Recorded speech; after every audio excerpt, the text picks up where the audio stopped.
Question. Please explain what luminaries are. Where did they come from? What is their purpose? Are we all luminaries, or are they different in the way that avatars and original inhabitants are different from each other? Well, it's a difficult question to answer because there are different definitions floating around out there about luminaries. A common definition would be people who are inspiring to others, who are doing something unusual in a positive way, so that they're inspiring society and inspiring other people to do better. And so this is one valid definition. You always see it in history that there are some people that stand out and are doing something positive. You could say that from a spiritual perspective, you could also say that a luminary is a person who has a greater spiritual light than the average human being. And so the idea that I've explained many times in my videos is that we have a higher self, which I call the I Am Presence. And it exists in the lowest level of the spiritual realm. And the only reason why we are conscious is that we are receiving a stream of high-frequency energy, spiritual light, from the I Am Presence. So the question is, how much spiritual light is coming from the I Am Presence, and how much can it shine through what I call the four lower bodies, the identity, mental, emotional, and physical. So from that viewpoint, you could say that a luminary is a person who receives greater spiritual light from his or her I Am Presence, and is allowing it to shine through. So what determines that, you can say? Well, first of all, we have the principle, I've talked about it before, Jesus' parable. There are three servants, their master's going away, he gives each servant a different number of talents. Then when he comes back, he asks them to give account for what they've done with the talents.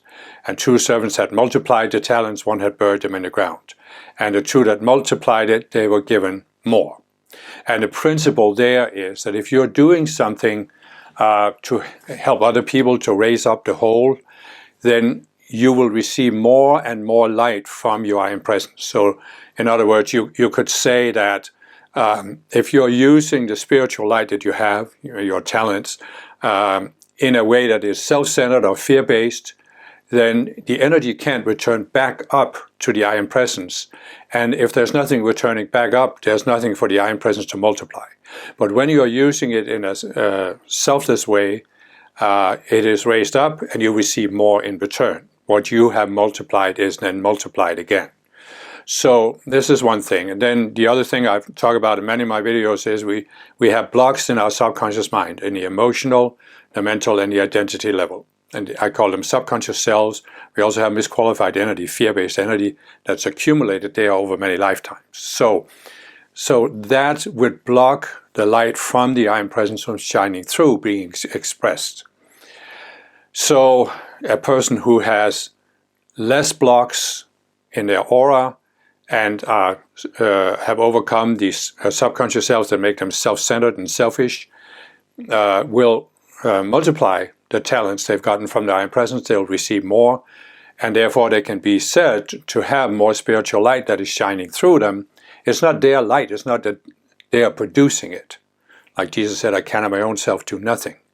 But you are receiving more from the source, which is for you the I Am Presence, but ultimately of course the Ascended Masters and ultimately the Creator.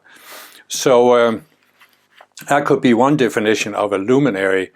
But that, of course, I mean, the person is asking about, are there different luminaries? So you could say, I would say that a luminary would be a person who allows the spiritual light from the I Am Presence to shine through. And they can come from different backgrounds, appear in different outer contexts. That's not what's important. What's important is the light and how much is shining through. In terms of avatars and original inhabitants, an avatar can certainly be a luminary in the sense that he or she is allowing light to shine through them, but so can an original inhabitant if they have evolved and grown spiritually. There are more avatars that are doing this than original inhabitants, because avatars started on a natural planet that I've explained in my video about how the world was created. And so it's often easier for avatars to grow spiritually and to connect to the I Am Presence, to the Ascended Masters. You don't have to have a conscious connection to your I Am Presence or be aware. You don't have to call it the I Am Presence. You don't have to be consciously aware that you're connected to Ascended Masters in order to receive light. But of course it helps. If you know what you're connected to, you can receive more light from them. So that would be the way I would answer that question about luminaries. I'm sure there are probably, as in most cases, other definitions out there, but that would be my take on it.